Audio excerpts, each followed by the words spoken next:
Sometimes the biggest problems aren't the ones you see in the news. They're hidden, right there in our daily routines. Today, we're going to take a look at one of these hidden structures, a social support program, to see how even a system built with the absolute best intentions can have a fundamental design flaw at its core. All right, so we're diving into a program called Community Inclusion, which you might also hear called the DAY program. And we're going to look at it through the eyes of one family and their real-life experience with two particular agencies. Now, I want to be super clear right from the start. This is about their specific case. It's not a sweeping judgment on every single program like this in British Columbia. So the idea behind community inclusion, it's fantastic. Seriously, it's something most people would agree is incredibly important and positive. On paper, it's designed to be a win-win. The person getting support gets to connect with their community, learn new things, and build relationships. And for the person caring for them at home, it offers some much-needed time to recharge. It's supposed to be this vital piece of the puzzle for a caring society. And look, great professional versions of this program are absolutely out there. The home provider in this story, a guy named Victor, he knew this for a fact because he'd actually worked in this field before. So he'd seen it with his own eyes. Agencies that were on the ball, with managers who were involved, with real, fun group events, and clients who felt like they belonged. He knew what was possible. But the reality for his family and the person they cared for, it was a whole different story. What they went through with these two agencies really shines a light on a major structural problem. And again, we're not talking about whether people meant well. We're focused on the results, what actually happened because of how the system was set up. Okay, let's start with just one number, 4. For 4 years and across 2 different agencies, the client didn't get to do a single group activity, not one. And this wasn't for a lack of trying. Both the client and the provider asked for it over and over. So a program called Community Inclusion was completely missing that key piece, actual inclusion with a group. And that was just the beginning, really. A whole pattern of problems started to become normal. You had support workers showing up late and leaving early all the time. You had shifts where workers were just not engaged, spending time on their phones.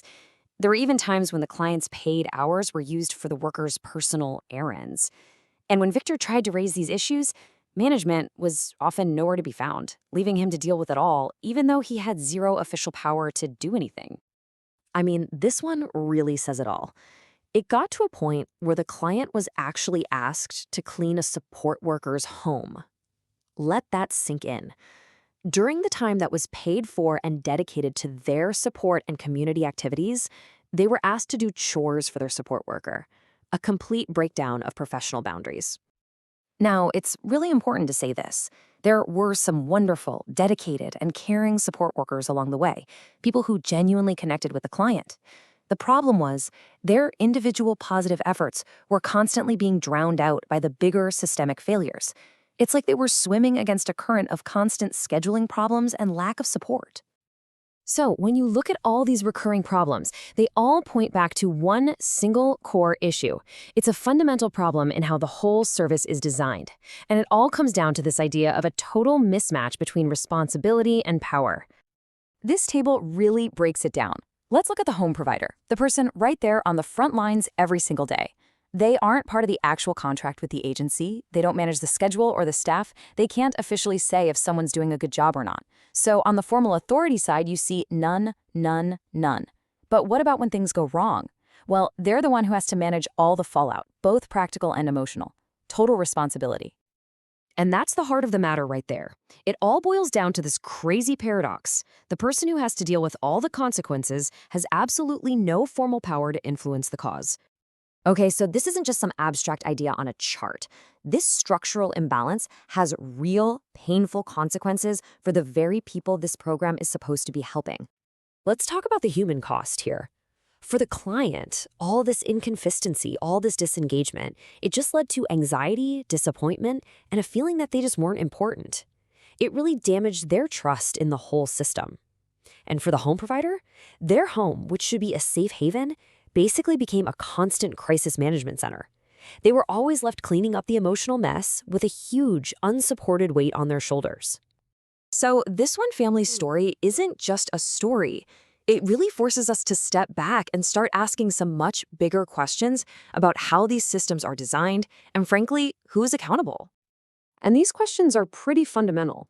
Like, why are the primary caregivers, the home providers, completely cut out of the service contracts? Why don't they have any official say in who gets sent to work so closely with the person they care for? And bigger picture, where's the data?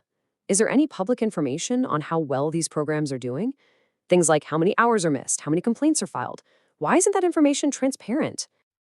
And that really brings us to the final critical question. It's not about blaming anyone. It's about the design. When you have a model where the people who feel all the negative consequences have no power, no leverage to change things, you just have to ask, who does a system like that actually benefit?